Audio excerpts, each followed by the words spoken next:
Okay, perfect. So I am going to be teaching about the KWL chart that you can use in your classroom. And the purpose of this chart is to organize your information throughout the lesson and kind of help the students remember what they did and the takeaway of what they have learned in the final product. So I'm going to demonstrate this using the book I Am Rosa Parks.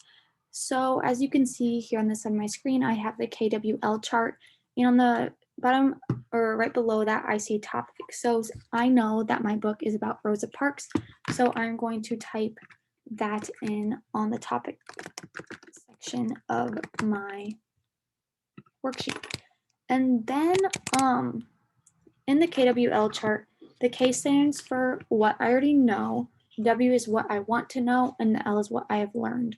So what I already know is going to happen before you read the book, meaning that I'm going to fill this out before I even start, and I'm going to ask the students what I already know. So in my mind, I'm thinking everything I know about Rosa Parks, and I'm going to fill that in that left column. So I know about her that she is an African American. I also know that she wouldn't get off the bus when she was asked to. And then I also know that since she did that, she is very brave. So for right now, that is all I know about her. And so I'm going to just stop there. And then as a class, we move on to the what I already or what I want to know.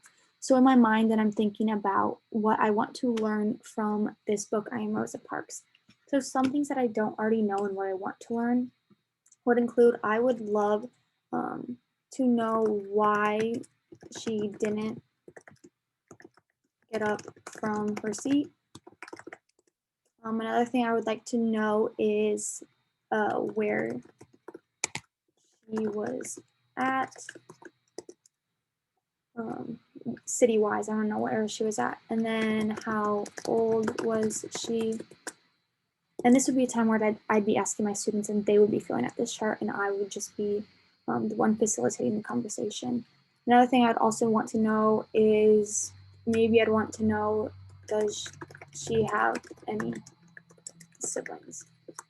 So I would keep going until all the questions of the kids were written down. And if you want to not do this as a whole discussion, you could have them individually write this portion and then come back and share it with the class. So now that I have those two, it moves on to the L portion of this chart. The L portion comes after the book. So at this point, you would stop, you would read the book, and then you'd fill out the L section in column. So I'm just going to read a portion of this book and then work on filling out the chart. So it says it was the end of bus. It was end of a bus Thursday. It was 40. I was 42 years old and on the bus going home. This time I was sitting in the first row of the seats that were allowed for Black people. There was one man next to me and two women across from me. It was the same driver from before, the exact same one from all those years earlier. At the third stop, a few white people got on, filling the rest of the empty seats. There was one white person left standing, so the driver told all of us in my row, it's like kind of a cartoon as you can see, let me have those front seats. At first, none of us moved, but when he asked again, y'all better make it light on yourselves and let me have those seats. The other three people got up. I stayed right where I was. Sliding over to the window, I thought about what he was demanding. He wanted to take my seat away. He wanted to give it up to that man. And why? Because I was black and the man was white? I knew that the rules said what the rule said, but I also knew in my heart that's not how you treat people. Without a doubt, the driver was mad, but I never lost my cool, never raised my voice. Bus driver says, are you gonna get up? And Rosa Parks says no. People say that the reason I refused to get up off my seat was because I was tired. And I was, but it wasn't from the kind of tired that came from aching feet. The only tired I was tired of giving in. Well, I'm going to have to arrest you, says the bus driver. You may go on and do so. Before me, there was other brave women who had refused to give up their seats. Still on the day for violating the rules of Montgomery, Alabama, I got arrested, but by standing up for myself.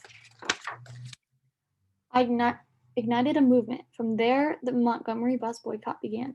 For 381 days, that's well, over a year, all blacks in the city and even a few whites refused to ride the public buses. Finally, the rules were changed. Public buses were no longer allowed to separate people based on the colors of their skin. That was only the beginning. Eventually, we were allowed to drink from the same water fountains, ride the same elevators, and yes, go to the same schools. In the Declaration of Independence, Thomas Jefferson wrote that we're all created equal. Finally, the nation was starting to act like it. Little picture. So I'm going to stop there. And in class, I would read the whole book and we'd come to write more things of what we have learned throughout that book. But based on that section, I have learned a few things of what I wanted to know. First off, why she didn't get up for her seat. Well, she didn't want to stand up because she was standing, or she was also sticking up for herself and for others. And then another thing that we learned in what I want to know was where she was at.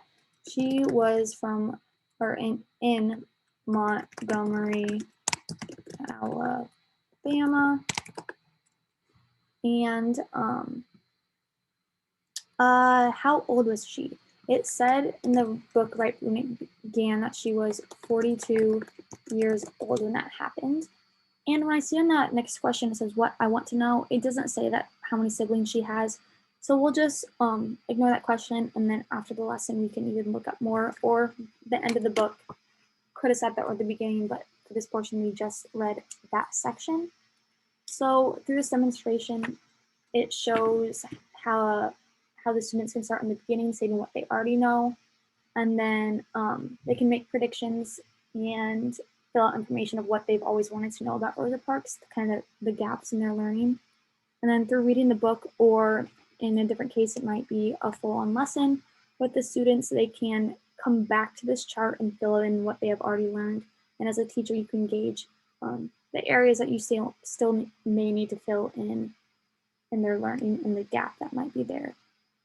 So this was just a demonstration of the KWL chart, which would be great for reading or other concepts in other subjects too. You could use it for science, social studies, any sort of those things. And that is it.